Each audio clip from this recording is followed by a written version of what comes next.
Домохозяйка Гульджан Калынбекова заключила социальный контракт и открыла свое мини-кафе в Бишкеке. Она получила безвозмездно от государства 100 тысяч сомов, на которые арендовала помещение и приобрела необходимое оборудование. Теперь она шеф-повар и владелица кафе. О своем бизнесе мама 3 детей мечтала давно и благодаря соцконтракту смогла открыть собственное дело по изготовлению пиццы, суши, роллов в Бишкеке.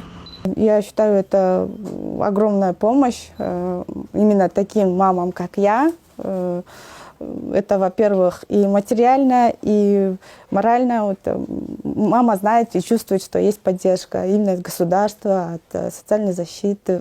Ну, ты себя чувствуешь социально защищенной. И это, наверное, дает больше силы. Пицца уздайр болып қалды. Пиццаны даяр болған уақыты 2 минутта пішеді печкада.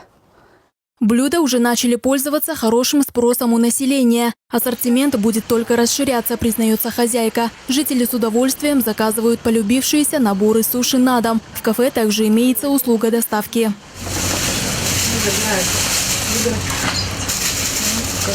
Спасибо. Приятного аппетита. Приходите, мальчики. При помощи программы социального контракта открыть собственное дело и заниматься тем, о чем давно мечтал, стало реально. Государство помогает построить бизнес с нуля. Согласно условиям соглашения, государство безвозмездно предоставляет денежные средства в размере 100 тысяч сомов и консультативную помощь. А граждане берут на себя обязательство улучшить материальное благополучие своей семьи.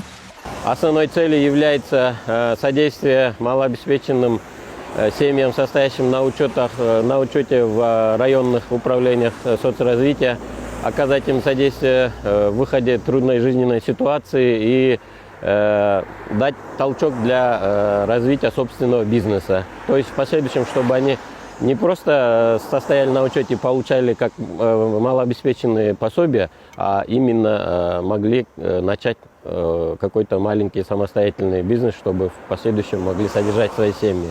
Право на заключение социального контракта имеют получатели пособия «Үй-Блюгө көмөк». Для получения соцпомощи нужно написать заявление, предоставить копию паспорта и составить бизнес-план. Отбор кандидатов осуществляется специальными комиссиями в 3 этапа. Каждая комиссия тщательно старается рассмотреть, чтобы вот эти все риски минимализировать. То есть, если человек, они же все состоящие на учете в соцзащите, они как бы уязвимые слои населения, и какой-то крупный бизнес начинать действительно сложно. Поэтому мы где-то подсказываем, где-то мы уточняем, где-то мы специалистов приглашаем соответствующих. И стараемся всячески создать условия, чтобы на эти 100 тысяч максимально он мог реализовать свои возможности. Через 3 месяца после заключения социального контракта семья на 3 года лишается ежемесячного пособия «Үй-Блюгө көмөк». И только через 3 года, если он по-прежнему будет нуждаться в поддержке государства, может снова подать документы на получение пособия. На проект по выведению населения из бедности из республиканского бюджета выделено 282 миллиона сомов. Из них 35 миллионов сомов получат семьи Бишкека. В столице соцпомощь получили более 200 семей. Многие уже успешно реализуют свой бизнес. Сымбат Алмазова, Вячеслав Кравченко, 5 канал.